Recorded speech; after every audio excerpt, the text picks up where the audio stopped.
In a quiet village, lanterns moved gently with the wind. The tea there tasted like memory. A boy named Now lived in that village. He was born with a question in his heart. He couldn't name the question, but it made him look just beyond the horizon. "One morning now," asked his grandfather, "why are we here?" The old man smiled. He stirred his tea slowly and said, "That's a bird question." Now tilted his head. "A bird question?" The old man chuckled. "Yes, one that flies. If you chase it, it only flies farther." That night, Now had a dream. He saw a golden bird with eyes like stars. Its feathers glowed like fire. The bird whispered to him, "Come to the mountain of the bell. Come before your question becomes an answer." At dawn, Now began his journey. He took only a rice ball, his flute, and the question in his heart. He walked through a forest where trees seemed to watch him. He crossed a river that flowed backwards. He met a weaver who wove moments instead of cloth. He passed a village where people spoke only with their hands. Yet somehow, he understood them perfectly. Every place he visited gave him a lesson. Every lesson gave him a feather by the time he reached the mountain. He carried 7 feathers in his sash. At the top of the mountain stood a great bell.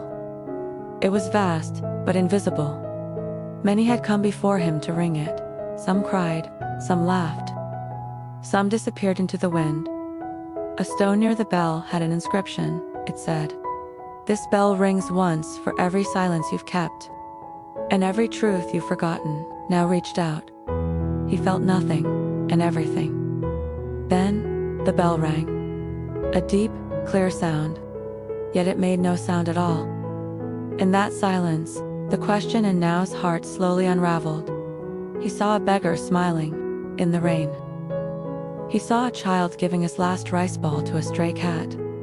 He saw a lover waiting with tea long after the goodbye. He saw a monk sweeping leaves that kept falling forever. And he saw his grandfather, young, laughing under the stars. Then he saw himself. No question, no answer, only breath, only presence. Now walked down the mountain, his feet bare, his heart light. When the villagers asked what he had found, he smiled and said, "I forgot to ask." From that day forward, Now played his flute every morning. He told stories without needing words, and he smiled more than he spoke. Children gathered near him. Adults listened with quiet hearts. The elders simply nodded, and sometimes, when the wind moved just right, people said they could hear it. The soft ringing of a bell that wasn't there. A whisper through the silence. A reminder, there is no path. There is no destination. There is only walking and listening.